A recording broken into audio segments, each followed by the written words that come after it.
first time. She is an exceptional hostess in the real sense of the word, because she's an air hostess. She works as an air hostess. She is a singer. She's a dancer and everything else. She is married. She's a wonderful wife.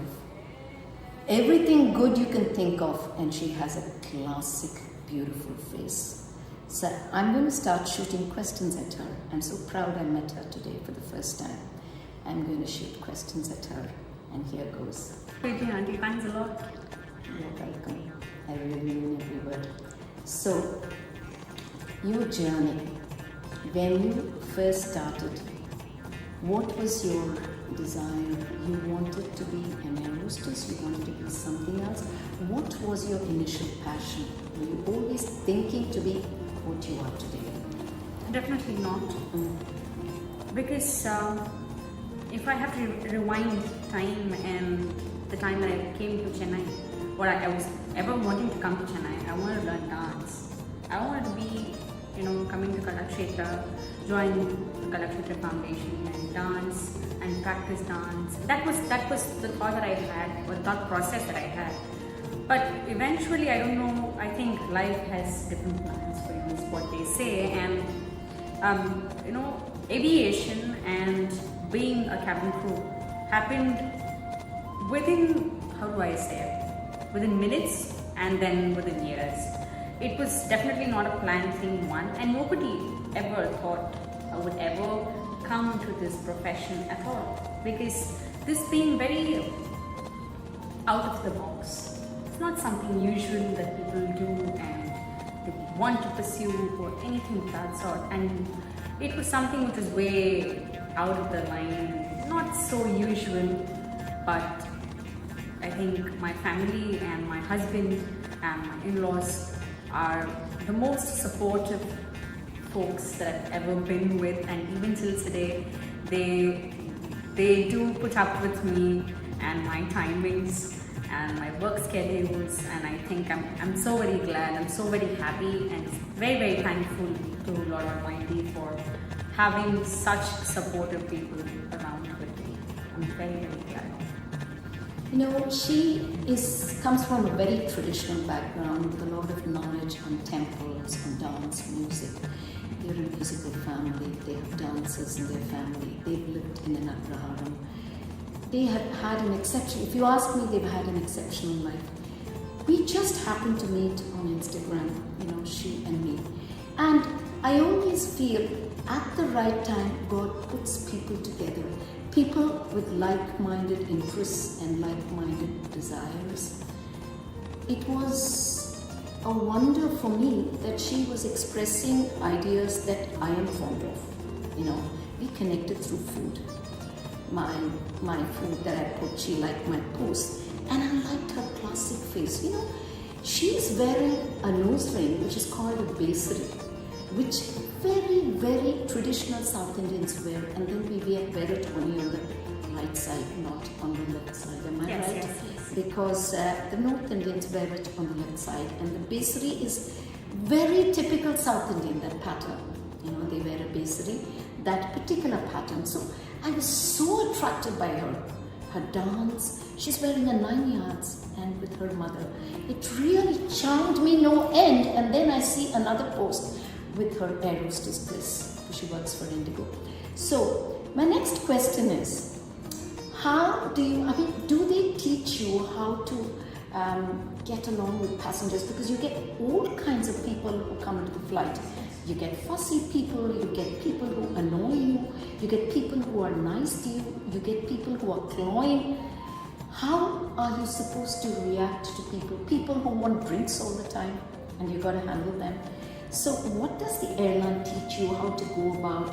How do you respect them or try to cater to what they want, or when do you know to stop and not give? And how do you cannot say no to it, but how do you handle them? From the airline perspective, when we are recruited, we undergo an extensive 3.5-month training, which includes procedures of our airline Indigo, and safety procedures, emergency procedures, and something that comes alongside is customer service. Customer service training is very extensively done and run through with all the trainees back in our training center, which is in Bangalore and in Delhi. And the customer service training is about 15 to 20 days, where from what is a customer or who is a customer to a know-how of how a customer can behave and what are the kinds of customer we have. We have our trainers who have been flying for so many years and training for so many years, coming forth and talking about their experiences and what Indigo as an airline is to offer to its customers. So when we, for example, as you mentioned, when we have a fussy passenger on board, so we are taught, yes, there are guidelines, yes, there are procedures, yes, there are standard operating procedures that we have to follow, and we have to learn to say yes or a no at a certain stage, and we are taught that. The basic guideline, the basic grooming, the framework is set already, and we are trained on how we stand, how we walk, how we talk, how we maneuver in the cabin, how we project ourselves as a brand of the airline, and our vision, the image of the airline that is always the most important thing, that we are always told that we are the brand ambassadors of the airline. So we represent the airline when we wear our uniform. So we are told and we are taught, and we walk through the entire process of doing this. And that is an arduous task. And the trainees being taught by their trainers are also, taught about how passengers can be, how worse passengers can be, and when to say a no and when to say a firm no. It's firm, but it's still a no. And with a respectable tone. Yes, absolutely. You cannot raise your voice No, and we say can't. no. You've got to be respectable Absolutely. when you firmly say Yes. no. We can be firm, but we should not be rude at all. Rudeness is something that is not at all there in the dictionary of customer service. It should not be there, and it's something that as an airline we believe in, and as an individual that I believe in, why, because I've been flying for quite some time. So no matter how difficult passengers can get, there is always a way out. There's always a way out. You just need to find the soft spot somewhere to just say, sir, I completely understand, I completely get it, but in this permissible time that I have, you'll have to allow me this at least for me to get it done for you. Allow me this time. That may I, that please, that thank you goes a very long way, a very, very long way. You might not realize what kind of an impact that comes on a customer, but the moment you say it makes a world of a difference. It does. It does. There's one more thing I want to say. You have a lot of domestic flights in the US. I have traveled there, and I'm sure it must be the same in Australia, New Zealand, and elsewhere.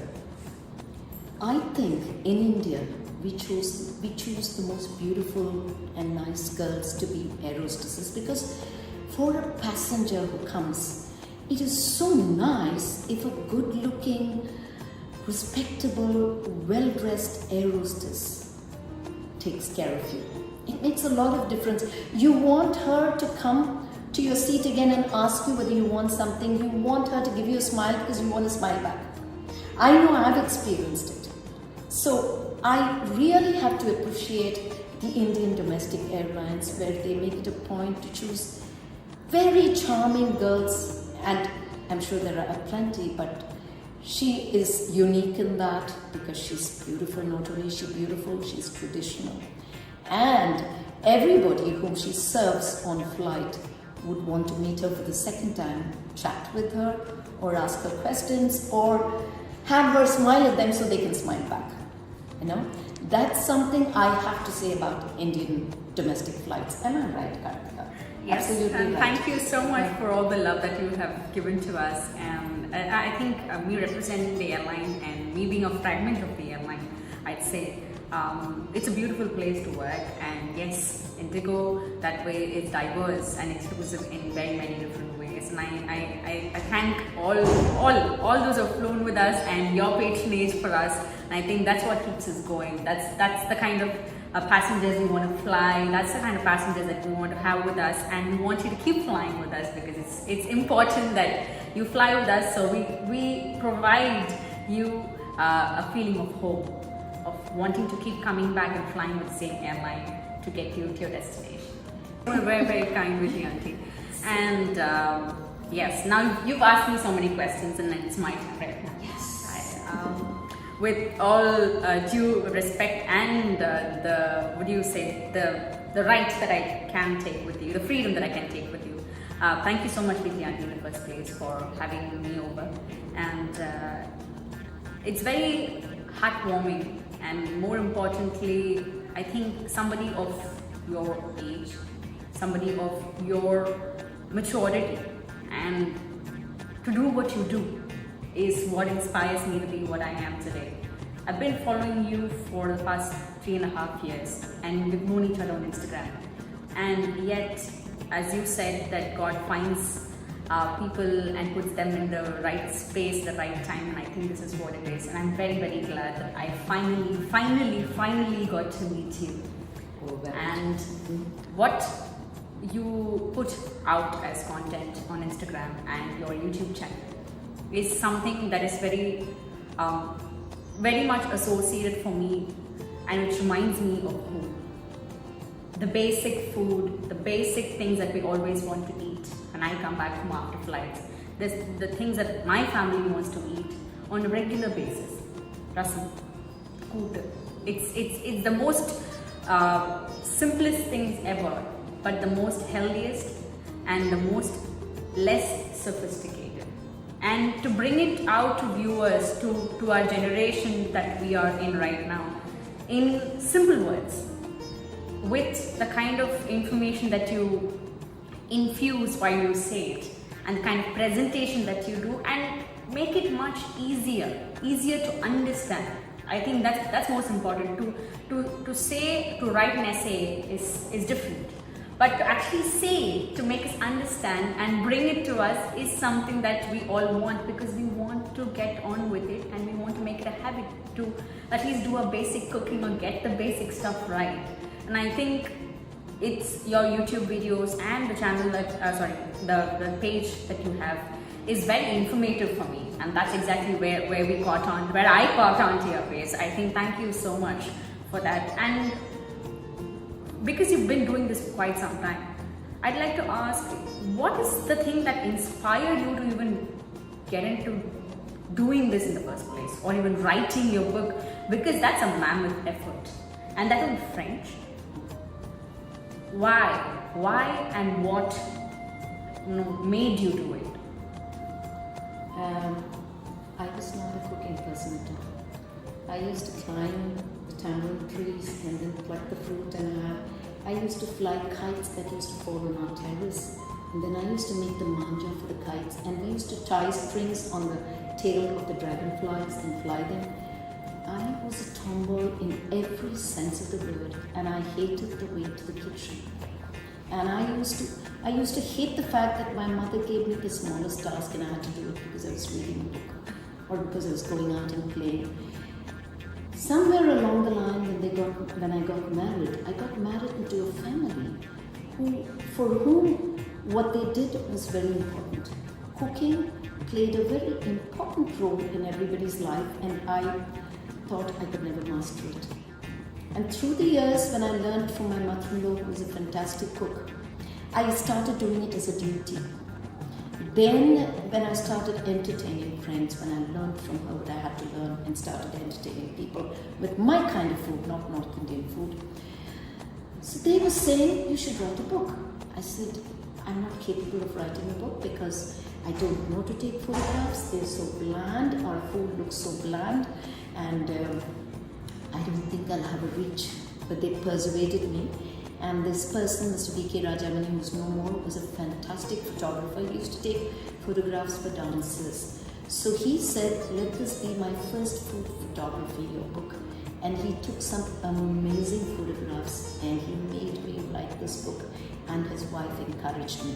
So I went on to the first book, and then I went to the second book. The second book was my festival book.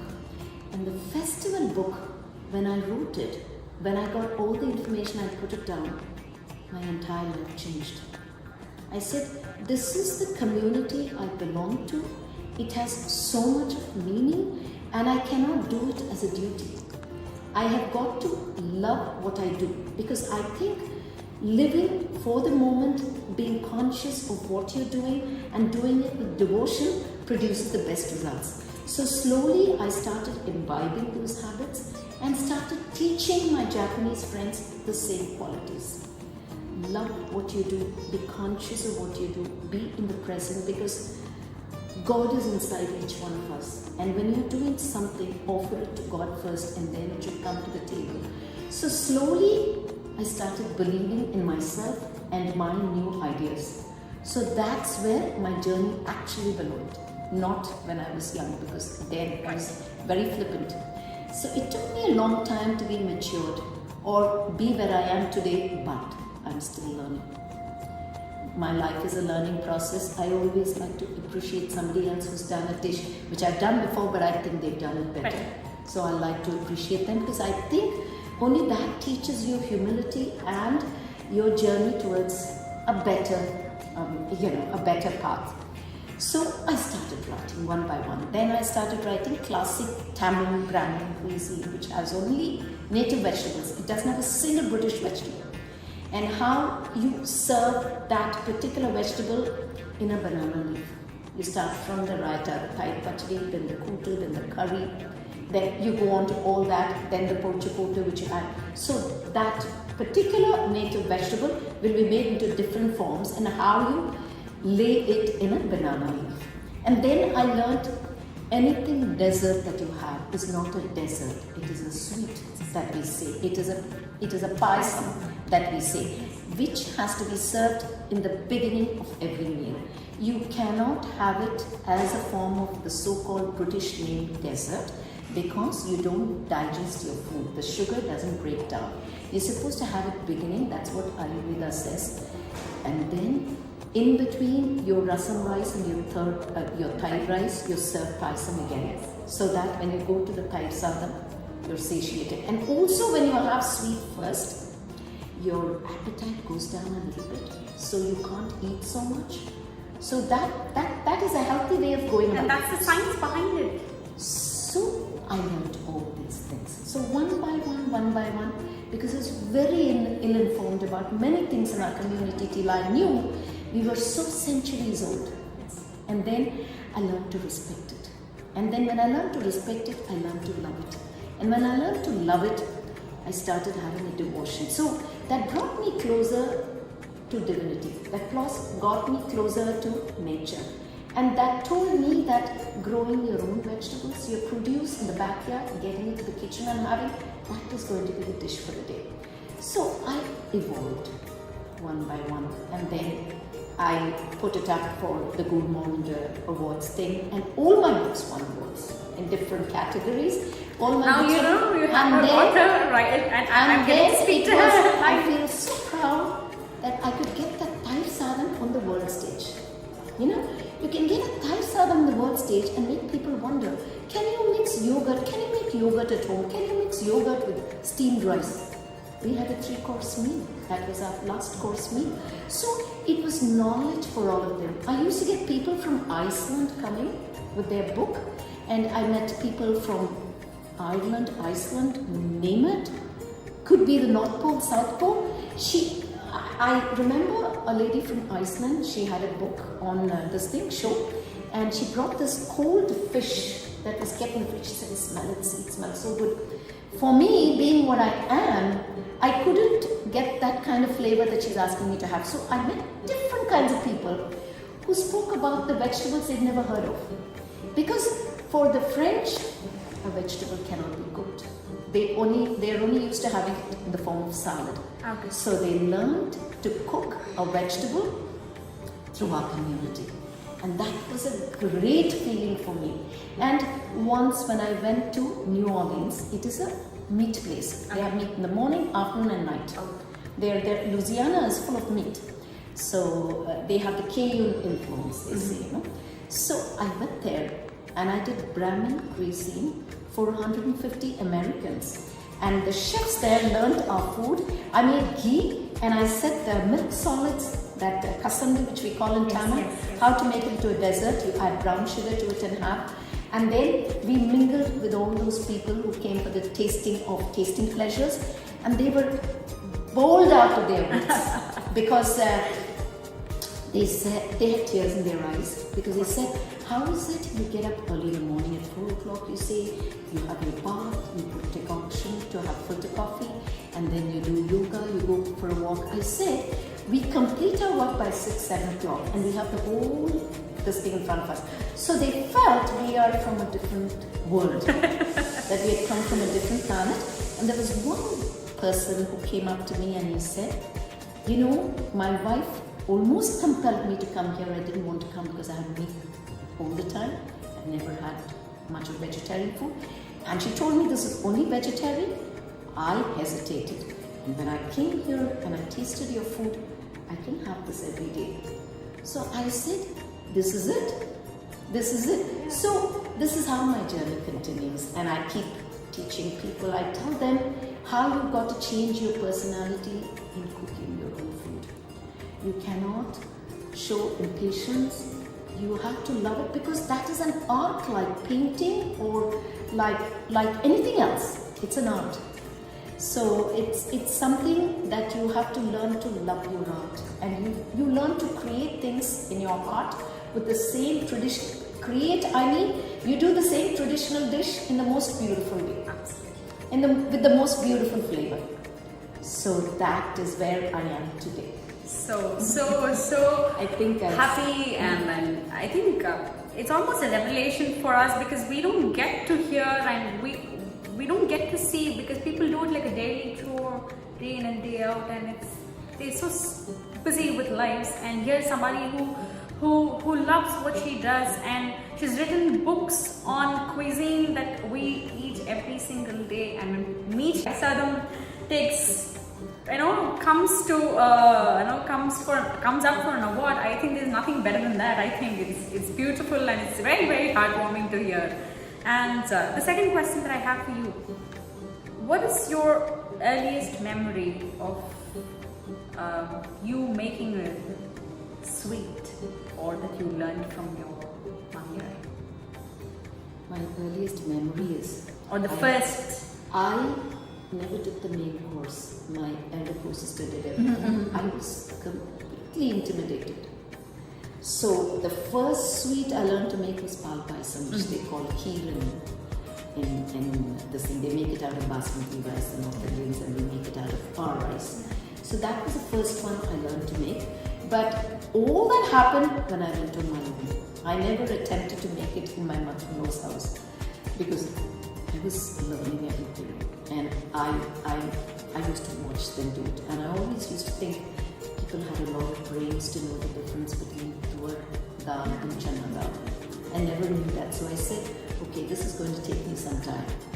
So that was the first experience I had to learn pal paisam. It's a simple thing, but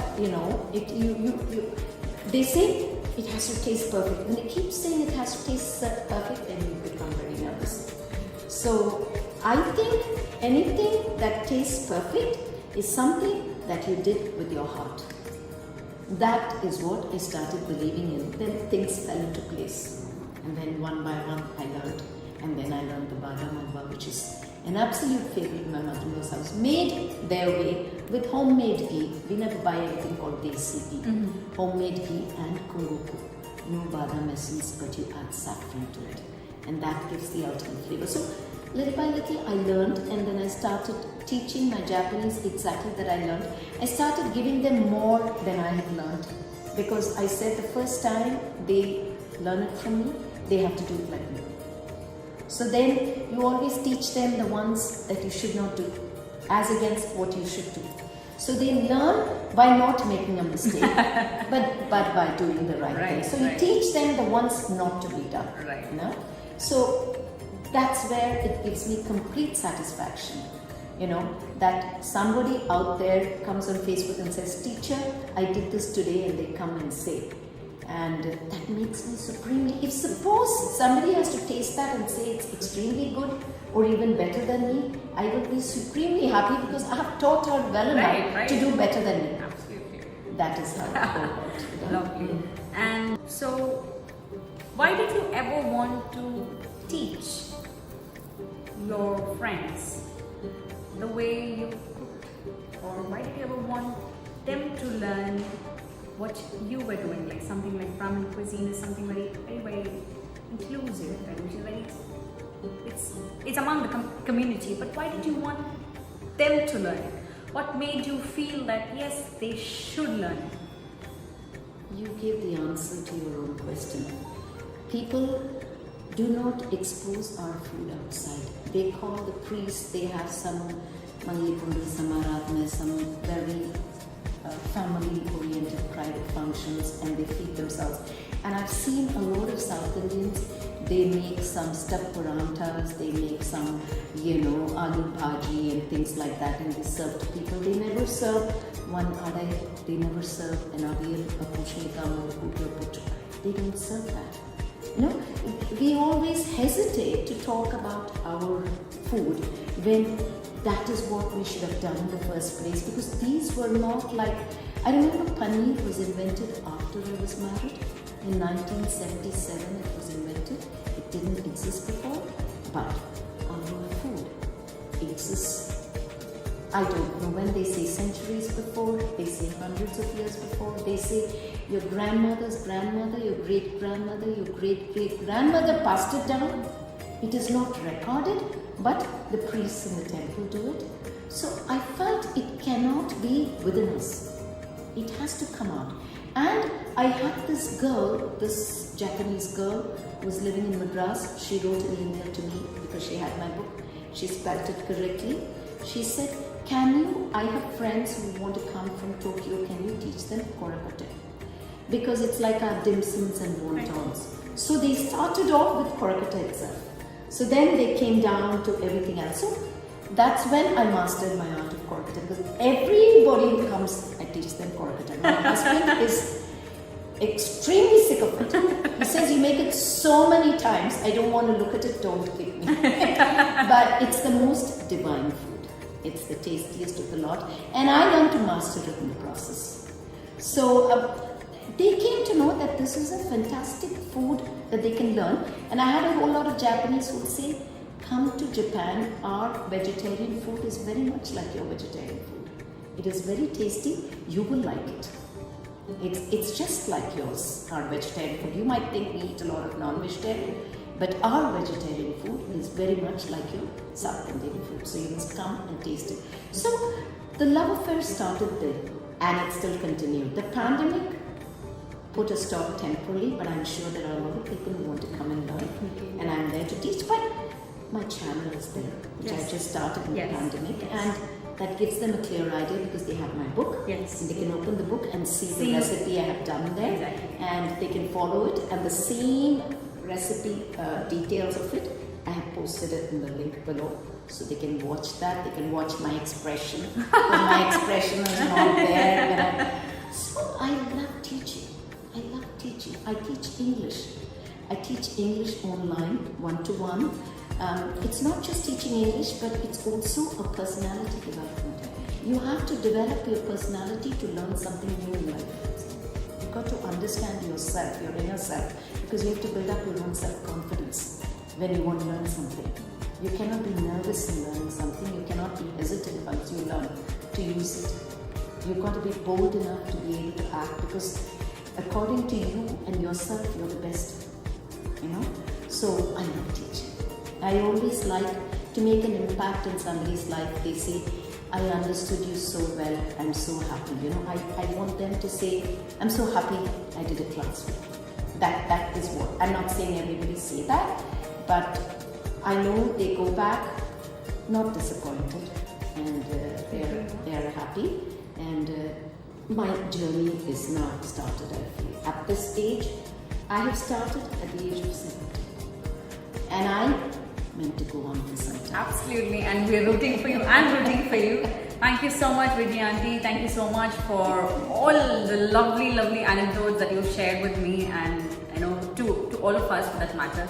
And what is in store for us is to imbibe, to learn, to keep revisiting what you've told us through your books and your channel, and keep inspiring us. That's something that we always want, because we look up to somebody like you. We want to learn, we want to pass it down, like you say, we want to pass it down to our family, our friends, our colleagues who are interested, who might want to try something different and want to be happy while they're eating. And also our future generation of children, Absolutely. especially children born and brought up abroad. They are not familiar with our language, and they're not familiar with our food, because the takeouts are there aplenty there. You have the pizza and the burger culture there, which doesn't agree with even the Americans or the Australians. Nobody eats. It's a lot of fatty food out there. So I want them to learn our lifestyle, our tradition, how we live. And I want them to know that this is how their mother lived when she grew up. This is how their grandmother lived when she grew up. And I want it to be passed on. And something very, very sustainable, something that is always going to be there for centuries.